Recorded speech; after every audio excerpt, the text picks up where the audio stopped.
Hey everyone, I'm out here in the garage, and what we're going to be doing today is replacing the radiator in the 1999 Acura RL. So stay tuned.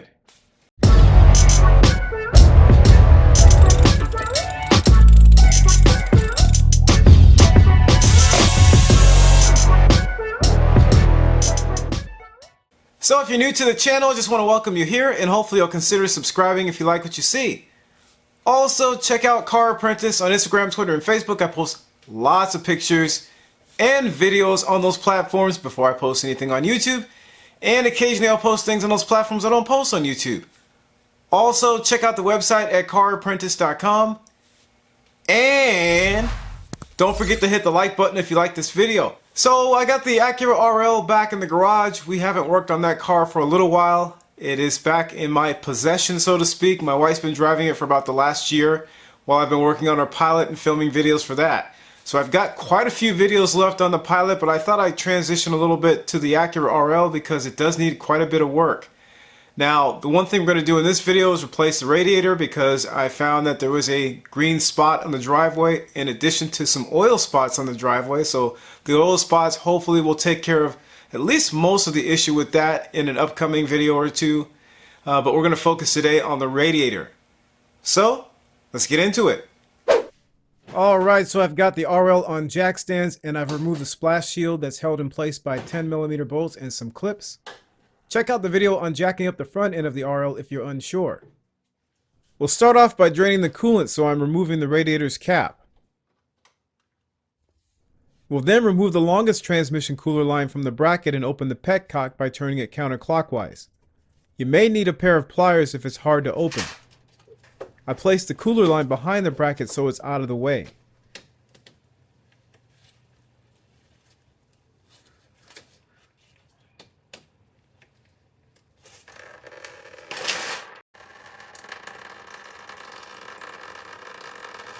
While the coolant's draining, we'll start the disassembly in the upper portion of the engine compartment. Unless I mention something different, every fastener being loosened or removed is 10mm.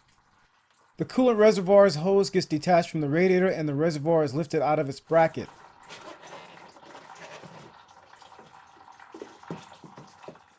There are two bolts holding the bracket for the relay boxes onto the radiator fan. Take note that one bolt is longer than the other.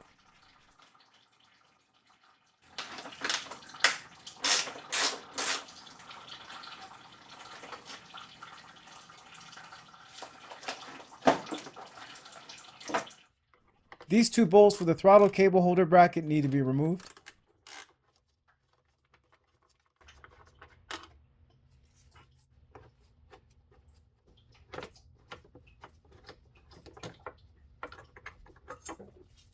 Same size.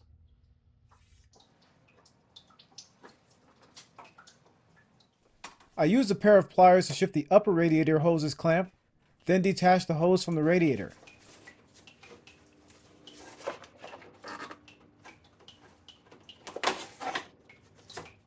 Since the coolant was done draining, I closed the petcock.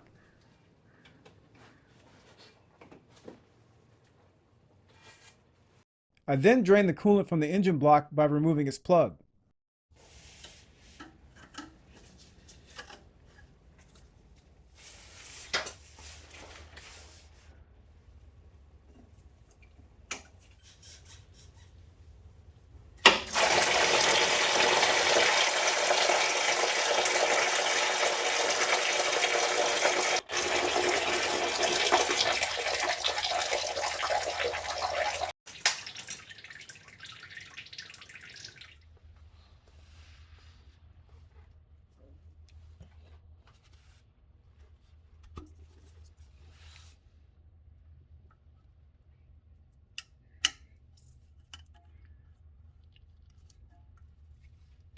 I bounced around a bit, loosening and removing upper and lower engine compartment components at random, but you may find it best to stick to some sort of order. While I was under the car, I slipped the clamp off the end of the lower radiator's hose, then detached the hose from the radiator.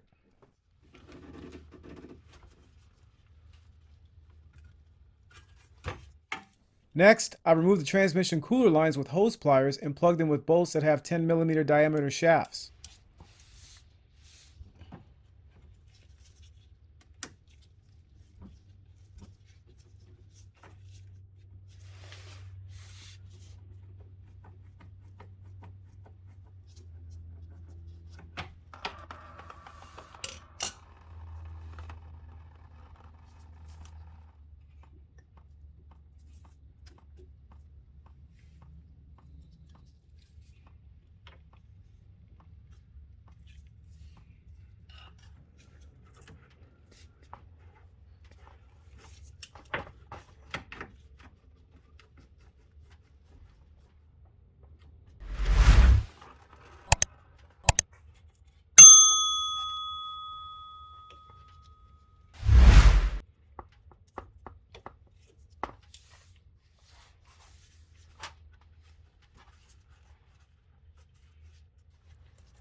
The radiator fan control sensor needs to be disconnected.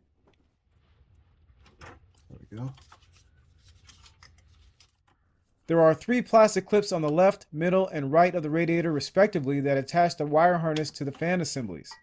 They need to be removed. I only showed a couple of the clips here.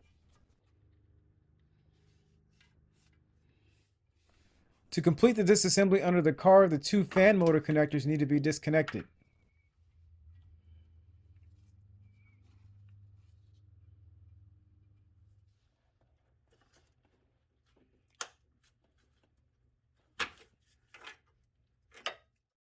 Alright, so back up top. Since I like to have lots of space to avoid damaging the new radiator, and it only takes a few minutes, I decided to remove the battery and battery tray.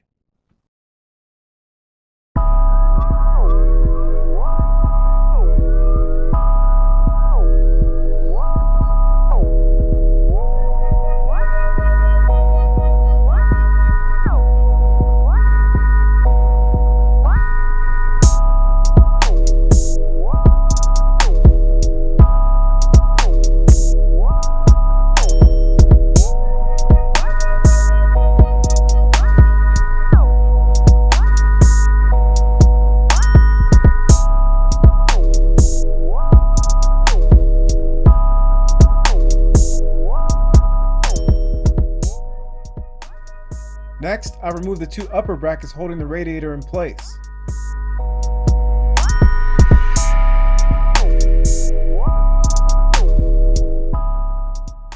And lastly, I remove the air intake assembly.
And out comes the radiator and fans.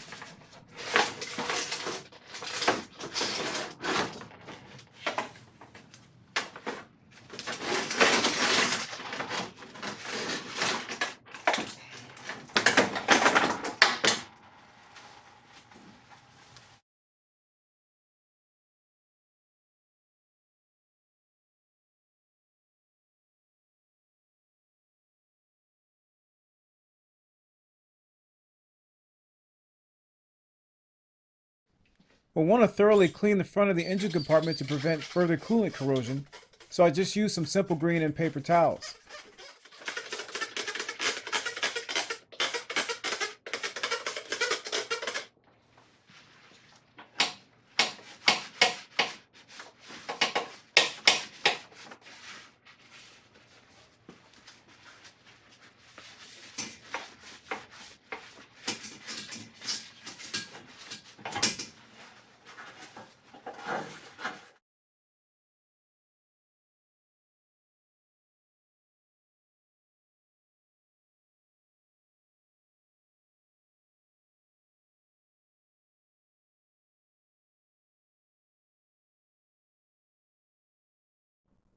And I cleaned up the rubber feet.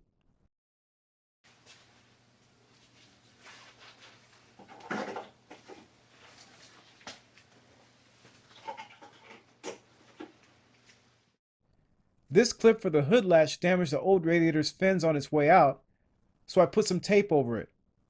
It may be best to unclip it and temporarily push it back inside the upper support.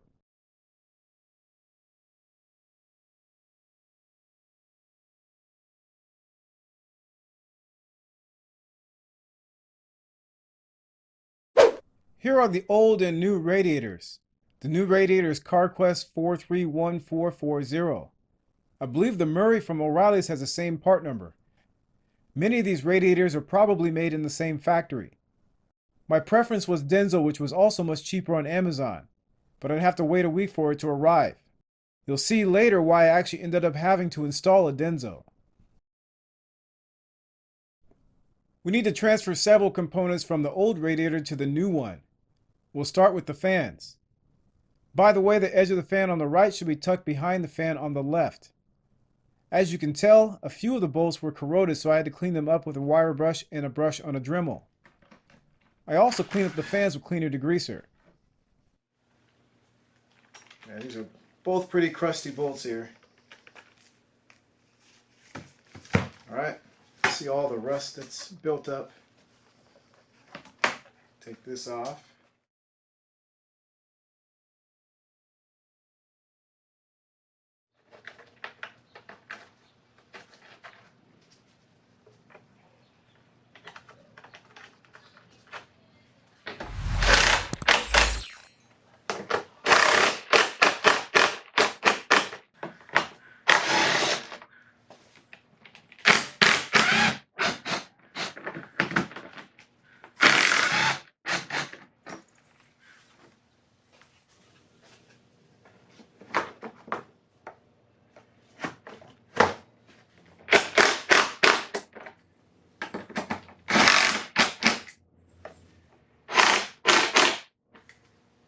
The radiator fan control sensor gets removed with a 22mm deep socket.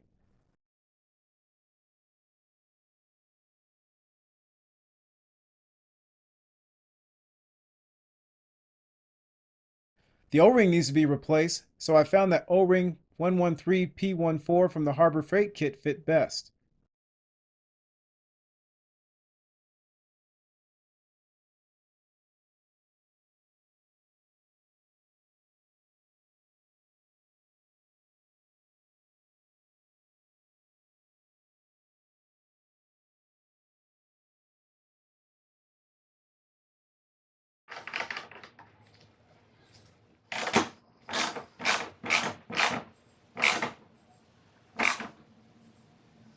The bracket for the longer transmission cooler line also gets transferred over.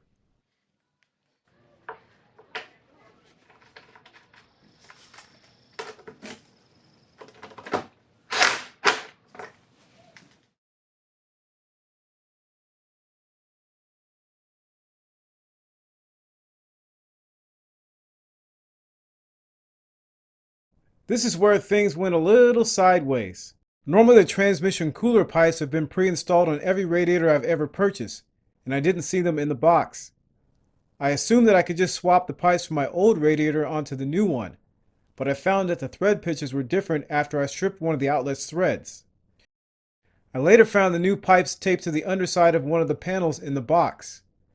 Long story short, I bought Denso 22132110 to replace the CarQuest because it was much cheaper. So the car sat for a week while I waited for it to arrive. Needless to say, don't do what I did.